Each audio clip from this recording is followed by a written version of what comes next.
Hello বন্ধুরা, আজকে আবার ইতিহাসের প্র্যাকটিস সেট নিয়ে চলে এসেছি এবং আজকের প্র্যাকটিস সেট হচ্ছে ৫ নম্বর, যেটা গত আমরা ৪ দিন ধরে অলরেডি ৪টা প্র্যাকটিস সেট করে ফেলেছি। আজকে ৫ নম্বর প্র্যাকটিস সেট এবং আজকে একদম বাছাই করা ২৫টা প্রশ্ন নিয়ে এসেছি। তো আজকের প্রথম প্রশ্ন হচ্ছে যে ভারতবর্ষে কে যুদ্ধে প্রথম বারুদ ও কামান ব্যবহার করেন? ভারতবর্ষে কে যুদ্ধে প্রথম বারুদ এবং কামানের ব্যবহার করেছিলেন? তো বাবর, ইব্রাহিম লোদি, আকবর নাকি আলাউদ্দিন খলজি? তাহলে প্রথম যুদ্ধে কিন্তু বারুদ এবং কামান ব্যবহার করেছিলেন বাবর। তাহলে ১ নম্বর প্রশ্নের অ্যান্সার হয়ে যাবে এ, বাবর। চলো আমরা এর সম্পর্কে একটা কি পয়েন্ট দিয়েছি সেটাও দেখে নিই। বলছে যুদ্ধে প্রথম বারুদ এবং কামানের কার্যকর ব্যবহার করেন মুঘল সম্রাট বাবর, যেটা ১৫২৬ সালের যে পানিপথের যুদ্ধ হয়েছিল সেই পানিপথের যুদ্ধেই কিন্তু ওই মুঘল সম্রাট বাবর প্রথমত ওই কামান এবং বারুদের কিন্তু ব্যবহার করেছিল, যেটা কিন্তু ওই ইব্রাহিম লোদির বিরুদ্ধে কিন্তু সেই যুদ্ধটা হয়েছিল। পানিপথের যে প্রথম যুদ্ধটা ইব্রাহিম লোদির সঙ্গে কিন্তু মুঘল সম্রাট বাবরের কিন্তু হয়েছিল। সেই যুদ্ধে কিন্তু তিনি বারুদ এবং কামানের ব্যবহার করেছিলেন। চলো নেক্সট প্রশ্ন করি।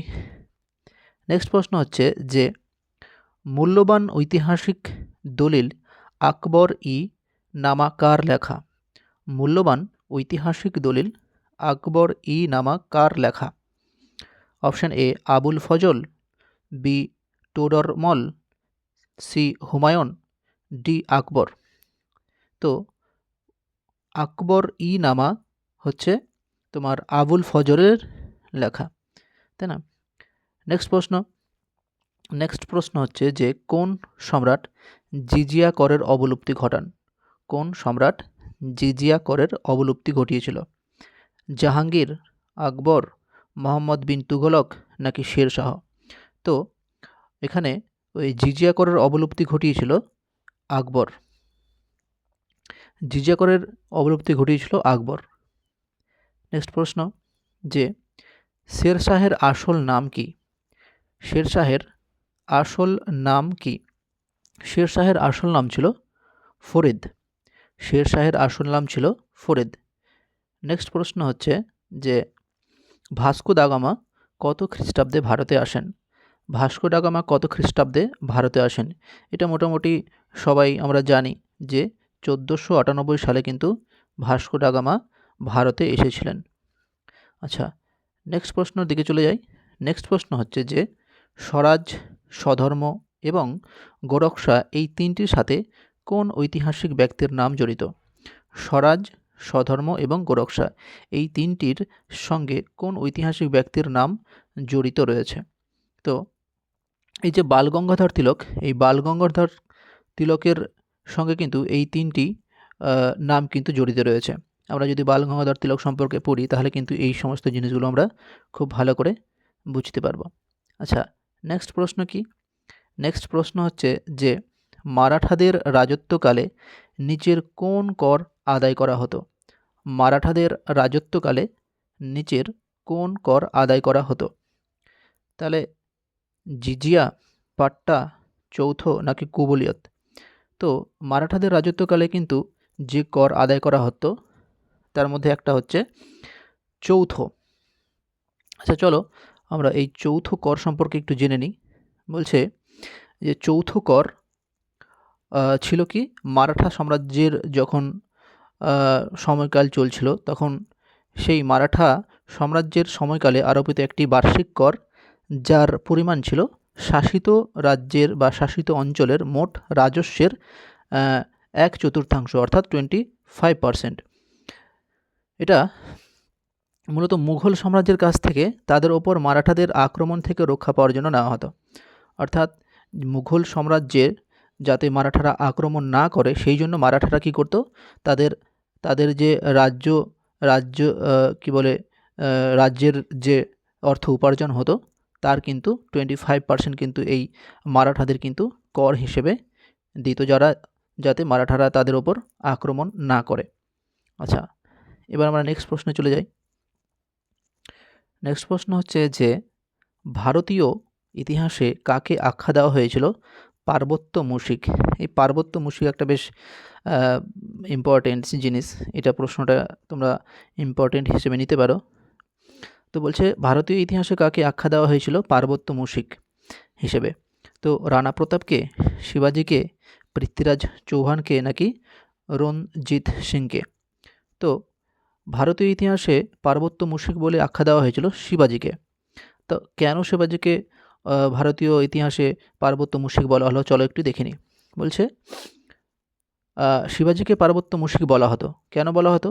কারণ তিনি পার্বত্য অঞ্চলের ভৌগোলিক জ্ঞান এবং অতর্কিত হামলা এবং আচমকা আক্রমণের মতো যে গরিলা যুদ্ধ কৌশল, সেটা কিন্তু তিনি খুব ভালো করে জানতেন।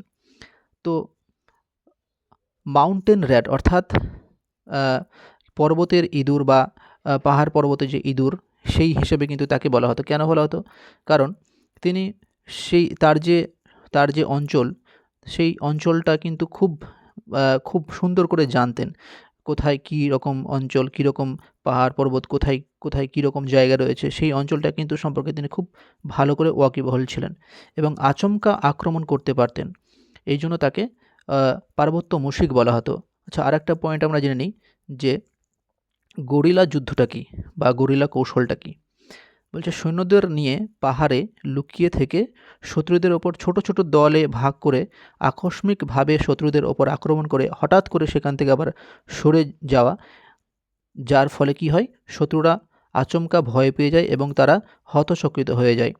অর্থাৎ কি হচ্ছে, আমাদের মনে করো যে শত্রু দল আছে, সেই দলটাকে না জানিয়ে কি করছে, নিজের যে দলের যে সৈন্যগুলো রয়েছে তাদেরকে একটা একটা করে বা কয়েকটা সৈন্য দিয়ে কয়েকটা দলে ভাগ করে করে নিয়ে হঠাৎ করে কি করছে, শত্রুকে আক্রমণ করছে এবং শত্রুদের ভয় পাইয়ে দিচ্ছে। এটাকেই কি বলছে, গরিলা কৌশল। চলো নেক্সট প্রশ্ন দেখে নিই। বলছে পলাশির যুদ্ধের পরেই বাংলার নবাব কে হয়েছিল? পলাশির যুদ্ধের পরেই বাংলার নবাব কে হয়েছিল? পলাশির যুদ্ধের পরেই বাংলার নবাব কে হয়েছিল? মীরজাফর হয়েছিল। মীরজাফর কিন্তু পলাশির যুদ্ধের পরেই কিন্তু বাংলার নবাব হয়েছিল। চলো পরবর্তী প্রশ্ন। আচ্ছা, পলাশির যুদ্ধ হয়েছিল 1757 সালের 23শে জুন এবং যেখানে রবার্ট ক্লাইভের নেতৃত্বে ব্রিটিশ ইস্ট ইন্ডিয়া কোম্পানি নবাব সিরাজউদ্দৌলাকে কিন্তু পরাজিত করেছিল এবং নবাব সিরাজউদ্দৌলা কিন্তু বলতে গেলে বাংলার শেষ স্বাধীন নবাব ছিল। আচ্ছা, পরবর্তী প্রশ্নে যাই। পরবর্তী প্রশ্ন হচ্ছে যে 1757 সালে পলাশির যুদ্ধে সিরাজউদ্দৌলা কার কাছে পরাজিত হয়েছিল? একটু আগে আমরা দেখলাম যে কি দেখলাম, দেখো প্রশ্নটা আমরা দেখতে পাবো যে রবার্ট ক্লাইভের নেতৃত্বে ব্রিটিশ ইস্ট ইন্ডিয়া কোম্পানি নবাব সিরাজউদ্দৌলাকে পরাজিত করেছিল। তার মানে কি, ব্রিটিশ ইস্ট ইন্ডিয়া কোম্পানির কাছে পরাজিত হয়েছিল কার নেতৃত্বে? রবার্ট ক্লাইভের নেতৃত্বে। তাহলে এখানে অ্যান্সারটা কি হয়ে যাবে? এখানে অ্যান্সার হয়ে যাবে রবার্ট ক্লাইভ। আচ্ছা, নেক্সট প্রশ্ন কি বলছে, মীরজাফরের পরবর্তী বাংলার নবাব কে ছিলেন? মীরজাফরের পরবর্তী বাংলার নবাব কে ছিলেন? আলীবর্দী খাঁ, মীর কাসিম, নাকি মুর্শিদ কুলি খাঁ, নাকি মীর মদন? তো মীরজাফরের পরবর্তী বাংলার নবাব ছিলেন কিন্তু মীর কাসিম। আচ্ছা, নেক্সট প্রশ্ন, বেসিনের সন্ধি কাদের মধ্যে স্বাক্ষরিত হয়? খুব ইম্পর্টেন্ট প্রশ্ন। বেসিনের সন্ধি কিন্তু কাদের মধ্যে স্বাক্ষরিত হয়েছিল? বেসিনের সন্ধি স্বাক্ষরিত হয়েছিল পেশওয়া বাজিরাও এবং ওয়েলেসলি। ঠিক আছে, পেশওয়া বাজিরাও এবং ওয়েলেসলি। চলো আমরা ওই বেসিনের সন্ধি সম্পর্কে একটু জেনে নিই। বেসিনের সন্ধি সাধারণত আমরা বলে থাকি বলছি কেন, 1802 সালে কিন্তু হয়েছিল। 1802 সালের যে 31শে ডিসেম্বর, সেই 1802 সালের 31শে ডিসেম্বরে কিন্তু বেসিনের সন্ধি হয়েছিল। কাদের মধ্যে হয়েছিল? ব্রিটিশ ইস্ট ইন্ডিয়া কোম্পানির সঙ্গে এবং মারাঠা পেশওয়া দ্বিতীয় বাজিরাও যে ছিলেন, ওনার সঙ্গে কিন্তু এই বেসিনের সন্ধি স্বাক্ষরিত হয়েছিল। নেক্সট প্রশ্ন হচ্ছে যে আইহোল প্রশস্তি কে রচনা করেন?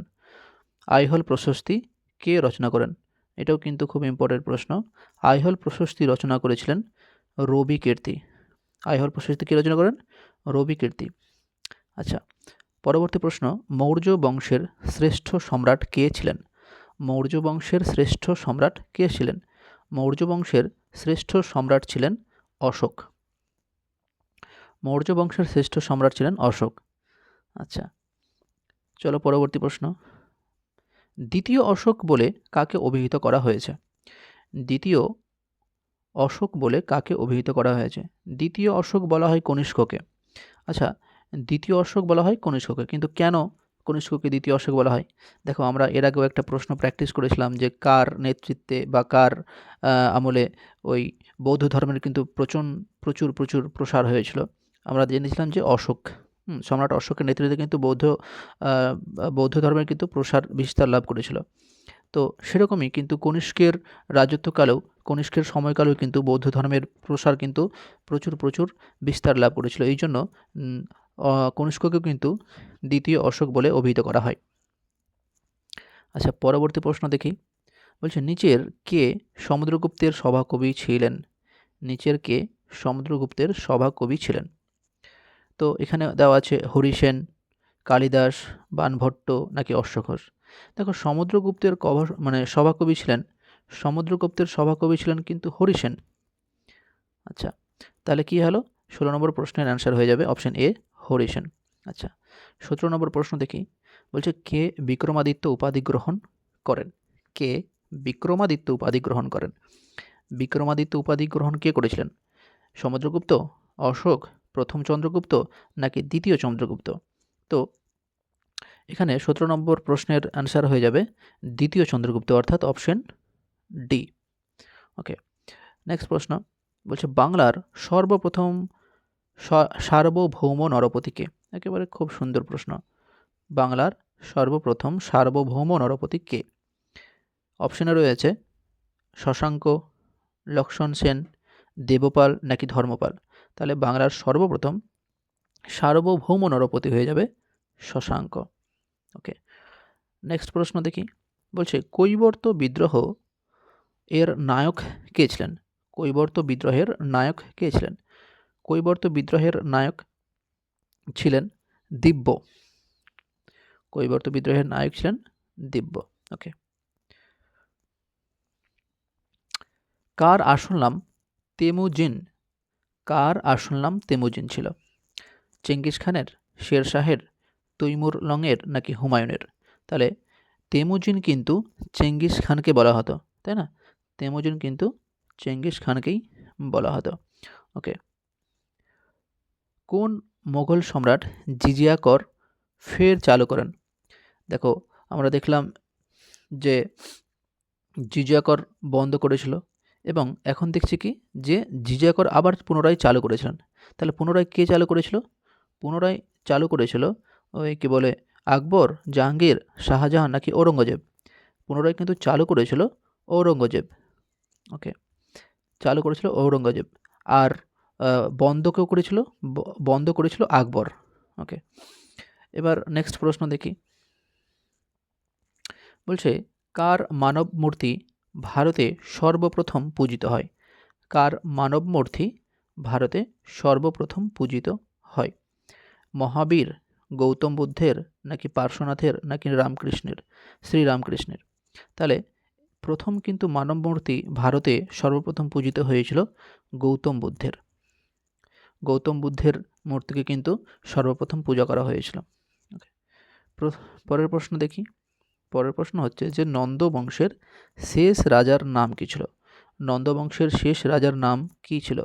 নন্দ বংশের শেষ রাজার নাম কী ছিল? রামানন্দ, মহাপদ্মনন্দ, ধননন্দ নাকি বিন্দুসার? নন্দ বংশের শেষ রাজার নাম ছিল ধননন্দ। ওকে, নন্দ বংশের শেষ রাজার নাম ছিল ধননন্দ। বেশ, পরবর্তী প্রশ্ন। মালবিকাগ্নিমিত্রমের রচয়িতা কে?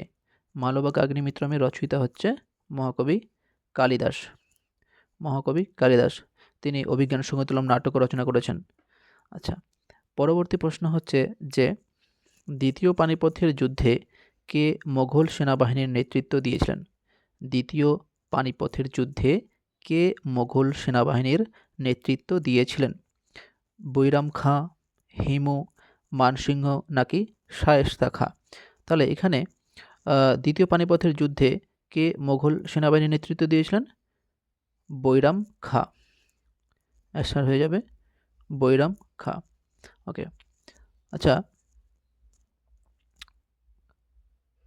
আমরা একটু দেখে নেব যে দ্বিতীয় পানিপথের যুদ্ধ 1556 সালের 5ই নভেম্বর মুঘল সম্রাট আকবরের বাহিনী এবং হিন্দু সম্রাট হেমচন্দ্র বিক্রমাদিত্য এর বাহিনীর মধ্যে হয়েছিল, যেখানে আকবরের বাহিনী জয়লাভ করেছিল। ঠিক আছে, ওকে, তাহলে দ্বিতীয় পানিপথের যুদ্ধ কিন্তু 1556 সালের 5ই নভেম্বর কিন্তু হয়েছিল। আচ্ছা, আজকে আমরা এই পর্যন্তই। আমাদের আজকে 25টা প্রশ্ন প্র্যাকটিস করা হয়ে গেল এবং পিডিএফের শেষ পেজে, একেবারে শেষ পেজে আমি প্রত্যেকটা প্রশ্নের অ্যান্সার একেবারে সিরিয়াল ওয়াইজ দিয়ে দিয়েছি। তো এই পিডিএফটা তোমরা যদি পেতে চাও তাহলে আমার ডেসক্রিপশনে যে লিঙ্ক দেওয়া রয়েছে গ্রুপের, সেই গ্রুপে জয়েন হয়ে যাও এবং সেই গ্রুপেই কিন্তু আমি প্রত্যেক দিন পিডিএফগুলো আপলোড করে দিই, তোমরা সেখান থেকে ডাউনলোড করে নিতে পারবে। ঠিক আছে, আর যদি তোমাদের এগুলো ভালো লেগে থাকে, মনে হয় যে প্রশ্নগুলো প্র্যাকটিস করার ফলে কোনো উন্নতি হচ্ছে, তাহলে তোমরা লাইক কমেন্ট করতে পারো এবং সাবস্ক্রাইব করতে পারো।